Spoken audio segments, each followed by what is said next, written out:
Amber and I had been together for 3 years, and I was just about to propose. I'd even bought the ring, a beautiful diamond that I knew she'd love.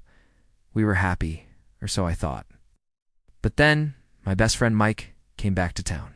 Mike had always been the charismatic one, the guy who could walk into any room and own it. He'd recently made a fortune in tech, and he wasn't shy about flashing his cash.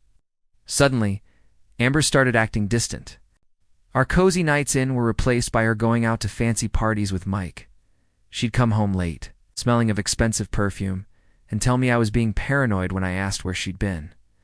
The excuses became flimsier and flimsier. Mike needed a +1, she'd say, or it was a networking event. Logan, you wouldn't understand.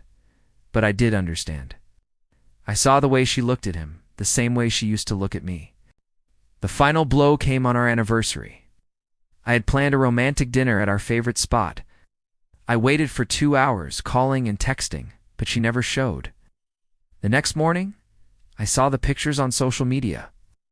Amber and Mike, on a private jet, clinking champagne glasses. Caption read, "Off to Paris with my one and only, my one and only." My heart shattered into a million pieces. Later that day, she called me. Her voice was cold, devoid of any emotion. She told me it was over. She said she needed someone who could give her the life she deserved, a life of luxury and excitement.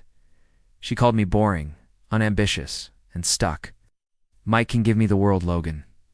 "What can you give me?" she asked, her words dripping with scorn. I was too stunned to even argue. I just listened as she tore down everything we had built together. After she hung up, I just sat there in the apartment we once shared, surrounded by memories that now felt like lies. The pain was unbearable, but beneath the pain, a slow burning anger began to simmer. What Amber and Mike didn't know was that my boring job as a financial analyst was just a cover. For the past 5 years, I'd been quietly building my own empire, a private investment firm that managed portfolios for some of the wealthiest people in the world. I lived a simple life because I didn't care for flashy things. I valued loyalty and love, things I thought Amber and I shared. And Mike, his entire tech fortune, the one he was using to steal my girlfriend, was built on a single, massive investment. An investment managed by my firm. I let them have their fun in Paris. I watched them post pictures of extravagant dinners, designer shopping sprees, and romantic walks by the Seine. Every post felt like a knife twisting in my gut. Mike even had the audacity to send me a picture of them in front of the Eiffel Tower, with the message, "Thanks for letting her go, buddy. I'll take good care of her." He thought he had one. They both did. After a week of wallowing in my own misery, I decided it was time to act. I wasn't going to get even. I was going to get what was mine. I called my legal team and my top traders. The plan was simple, elegant, and utterly devastating. Mike's entire company was propped up by one major client, a tech mogul I had personally brought on board. All it would take was one phone call to pull that support. I spent the next few days setting the stage. I liquidated some of my own assets, preparing for the fallout. This wasn't just about money. It was about principle. It was about showing them that character and integrity are worth more than any price tag. The day they were scheduled to fly back, I made the call.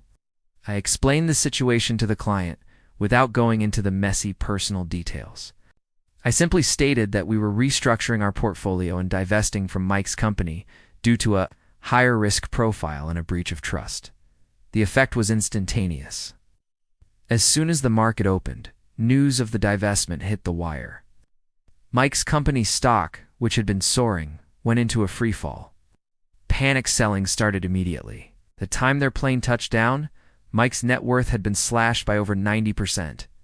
His fortune, built on a shaky foundation, had crumbled to dust in a matter of hours. I was waiting at the airport, not to confront them, but to watch. I saw them walk through the arrivals gate. Amber was clinging to his arm, laughing, still basking in the glow of their Parisian fantasy. Then, Mike's phone started buzzing uncontrollably. Watched as the color drained from his face.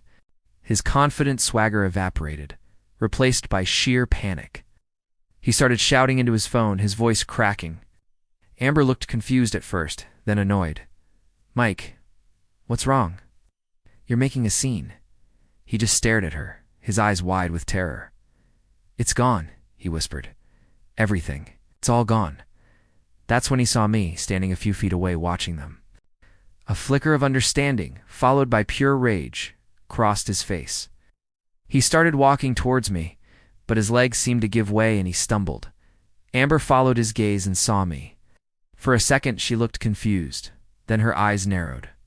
She didn't understand what had happened, not yet, but she knew I was somehow involved. I just gave a small, calm nod, turned around, and walked away. I didn't need to say a word. A few days later, my phone rang. It was Amber. She was crying, hysterical. She told me Mike had lost everything and that he blamed her. He'd thrown her out of his now foreclosed mansion. She begged me to take her back. She said she'd made a terrible mistake, that she loved me, that the money had blinded her. "No, you still love me, Logan," she sobbed. "Please, just give me another chance." I let her finish, and then I spoke, my voice calm and steady. "You're right about one thing, Amber. I did love you. But you didn't leave me for Mike. You left me for what you thought he could give you. You traded love for a price tag, and it turns out you chose the wrong investment." I told her that the person she fell in love with was gone, destroyed by her own greed. I wished her luck, and then I hung up, blocking her number for good. Walking away from that call, I felt a sense of peace I hadn't felt in weeks. It wasn't about revenge. It was about closing a chapter and reclaiming my self-respect. Sometimes the most powerful move isn't about winning someone back, but about realizing you're better off without them. The true victory wasn't watching them fall. It was knowing I had the strength to stand up on my own and build a life based on real value. And that's a fortune no one can ever take away. Thank you for watching. If you've ever had to walk away from a toxic situation to find your own strength, let me know your story in the comments. Don't forget to like and subscribe for more content. See you next time.